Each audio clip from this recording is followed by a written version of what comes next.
Good morning students. आज हम आपको कंप्यूटर में second lesson banking storage media इसकी रीडिंग करते जा रहे हैं और आपको उसको समझाते जा रहे हैं। कंप्यूटर की मेमोरी केवल एक ही डिवाइस ना होकर बहुत सी डिवाइसों की वह अवस्था है जो इन सभी डिवाइसों को एक विशेष क्रम या अनुक्रम के द्वारा प्रोसेस कर सभी कार्य अथवा आवश्यकताओं को पूरा करने का काम भी करती है। कंप्यूटर की मेमोरी यहाँ से इसके बारे में बताया गया है। मेमोरी दो प्रकार की होती है, आंतरिक मेमोरी और बाह्य मेमोरी। आंतरिक मेमोरी के अंतर्गत रैम, रोम, रजिस्टर्स, कैश होते हैं।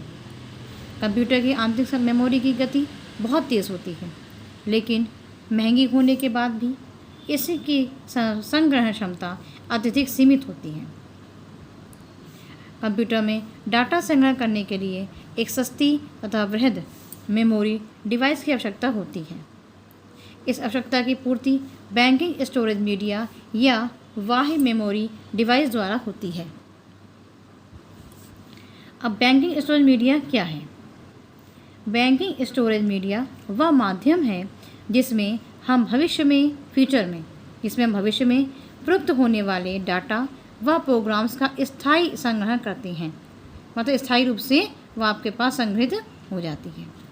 इसे सेकेंडरी अर्थात द्वितीयक मेमोरी, बाह्य या ऑक्सिलरी मेमोरी या सहायक मेमोरी के नाम से भी जाना जाता है। डाटा संग्रहण के लिए एक स्थायी एवं दीर्घकालिक डिवाइस है। डाटा संग्रहण के लिए यह एक स्थायी एवं दीर्घकालिक माने लंबे समय तक जो चले डिवाइस है। यह सीपीयू के बाहर स्थित होती है। इसे रखने के लिए एक ड्राइव तथा चलाने के लिए एक ड्राइवर की आवश्यकता होती है। हार्ड डिस्क के अतिरिक्त सभी डिवाइस सीपीयू के बाहर से प्रयुक्त होती है। हार्ड डिस्क कैबिनेट के भीतर स्थित होने के कारण सिस्टम से अलग नहीं की जा सकती, इसीलिए रिमूवेबल स्टोरेज की आवश्यकता ज़्यादा प्रभावी होती है। इसके उपयोगी होने के कारण अनेक कारण हैं। क्या कारण इसके उपयोग होने के? कई कारण जिसके लिए यह उपयोग में आती है। पहला है व्यावसायिक सॉफ्टवेयर। सेकंड, दो कंप्यूटर के बीच डाटा का आदान प्रदान। थर्ड, महत्वपूर्ण सूचनाओं की बैकअप कॉपी का निर्माण। फोर्थ, ऐसी सूचनाओं का संरक्षण जिसे आप किसी अन्य के संज्ञान में नहीं आने देना चाहते। संज्ञान माने जिसके बारे में दूसरे को नॉलेज ना हो कि आपके पास क्या है सूचना। फिफ्थ, ऐसे सॉफ्टवेयर या सूचनाओं का संग्रहण जिसकी आपको सदा आवश्यकता ना हो। 6, कुछ अभी क्या करें कि ये तो उन्होंने 5 पॉइंट बता दिए इसके कि अनेक कारण हैं इसके उपयोग लाने के लिए। ठीक, अब कुछ द्वितीयक मेमोरी डिवाइस निम्न प्रकार हैं। क्या है वो? मैग्नेटिक डिस्क, ऑप्टिकल डिस्क और मैग्नेटिक टेप। पहला हम पढ़ेंगे इसमें मैग्नेटिक डिस्क। यह सर्वाधिक प्रचलित बैंकिंग स्टोरेज डिवाइस होती है जो वृत्ताकार चकतियों से बनती है। ये देख रहे हैं आप, इसका डायग्राम देखिए, ये किसका है? मैग्नेटिक डिस्क का है। इन पर एक ऐसे पदार्थ का लेप होता है जिसे चुंबकित किया जा सकता है। इस पर डाटा का संग्रहण ट्रैक्स व सेक्टर्स में होता है। ट्रैक्स चकती या पर अदृश्य समकेंद्रीय वृत्तों के रूप में होती है। बाहरी ट्रैक को 0 गिना जाता है।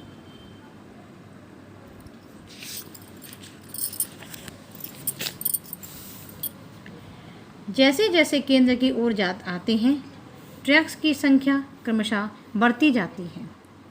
ट्रैक्स के वृत्ताकार होने के कारण हम फाइल 1 से फाइल 16 तक सीधे पहुंच सकते हैं, लेकिन बीच की फाइलें नहीं छुई रह जाती। डिस्क में ट्रैक को निश्चित आकार वाले निश्चित संख्या के सेक्टर्स में विभाजित करके डिस्क को ट्रैक्स और सेक्टर्स को फॉर्मेट किया जाता है। किसी भी नई डिस्क को किसी नए प्रोग्राम के संग्रह से संख्या और सेक्टर के आकार पर निर्भर करती है। इसका सूत्र निम्न प्रकार है। कुल मेमोरी क्षमता इक्वल ट्रैक्स की संख्या इंटू सेक्टर प्रति ट्रैक इंटू बाइट्स प्रति सेक्टर। यह है इसका सूत्र। यह मैग्नेटिक डिस्क दो प्रकार की होती है। अब इन्होंने बताया कि दो प्रकार की होती है। पहला है फ्लॉपी डिस्क और दूसरा है hard disk. First, floppy disk. Floppy disk को साधारणतया फ्लॉपी या डिस्केट भी कहते हैं। यह डिस्क मुलायम प्लास्टिक सामग्री पर ऐसे पदार्थ को लेप करके तैयार की जाती है जो चुंबकित की जा सके। इन्हें धूल व नमी से बचाने हेतु एक विशेष आवरण से ढक दिया जाता है। डिस्क को कंप्यूटर सिस्टम में फ्लॉपी डिस्क ड्राइव में डालकर एक मोटर द्वारा तीव्र गति से घुमाया जाता है और हेड्स नामक छोटी सी डिवाइस द्वारा संग्रहित सामग्री को प्राप्त किया जाता है। ये हेड्स निर्देशानुसार उचित ट्रैक पर पहुंचते हैं, जिसे डायरेक्ट एक्सेस स्टोरेज कहते हैं। आकार के आधार पर फ्लॉपी 3 श्रेणियों में वर्गीकृत की जा सकती हैं। यह है आपकी ये डायग्राम है फ्लॉपी डिस्क का। 8 व्यास वाली मैक्रोरी मैक्रो फ्लॉपी, 51/4 व्यास वाली मिनी फ्लॉपी, 31/2 व्यास वाली मैक्रो फ्लॉपी। फ्लॉपी डिस्क की संरचना क्या है? संरचना माने इसका स्ट्रक्चर क्या है? फ्लॉपी डिस्क में एक सेंट्रल होल, एक इंडेक्स होल, राइट प्रोटेक्शन नोच अर्थात लेखन संरक्षण खांचा और एक हेड एक्सेसिंग स्लॉट होता है। पहला, सेंट्रल होल। यह छिद्र धुरी तक पहुंचने वाला होता है, जिसके द्वारा डिस्क ड्राइव की आंतरिक बनावट में ठीक ठाक फिट हो जाता है। Second, index hole. यह ड्राइव के रीड राइट हेड के ट्रैक की शुरुआत निर्देशित करता है। इसे सेक्टर होल भी कहते हैं। Third, right protection note. इसको लेखन संरक्षण खांचा भी कहते हैं। यदि यह ढका हो तो फ्लॉपी से पढ़ना तो संभव होता है, लेकिन उस पर लिखना संभव नहीं हो पाता। Head accessing slot. इसके द्वारा ही ड्राइवर के हेड्स डिस्क पर सूचनाएं पढ़ते अथवा लिखते हैं। तो ये इन्होंने बताया है। पहले बताया फ्लॉपी डिस्क के बारे में, ये क्या होता है। इसके बाद इसके 3 भागों में इसका वर्गीकरण बताया है। फिर फ्लॉपी डिस्क की संरचना, इसका स्ट्रक्चर क्या है, उसके बारे में बताया है, ये 4 पॉइंट के साथ। अब फ्लॉपी की संग्रहण क्षमता क्या है, इसकी क्षमता कितनी है, ठीक। स्टोरेज, सर्वप्रथम फ्लॉपी की संग्रहण क्षमता लगभग 1.44 MB होती है। डाटा के घनत्व के आधार पर विभिन्न घनत्व वाली फ्लॉपी उपलब्ध है। कौन कौन सी उपलब्ध है? 4 हैं। पहला, एकल पक्षीय एकल घनत्व वाली फ्लॉपी, एकल पक्षीय द्विगुण घनत्व वाली फ्लॉपी, उभय पक्षीय एकल घनत्व वाली फ्लॉपी और फोर्थ, उभय पक्षीय द्विगुण घनत्व वाली फ्लॉपी। फ्लॉपी की देखभाल।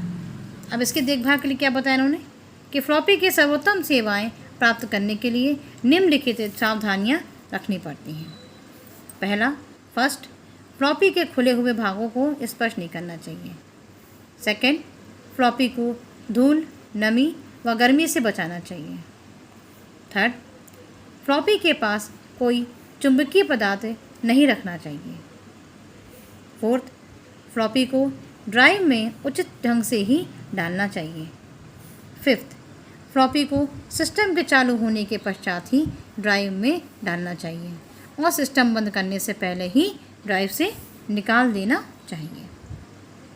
तो ये हमने आज आपको आपका सेकंड लेसन जो है बैंकिंग स्टोरेज मीडिया, उसके बारे में आपको अभी मैंने बताया।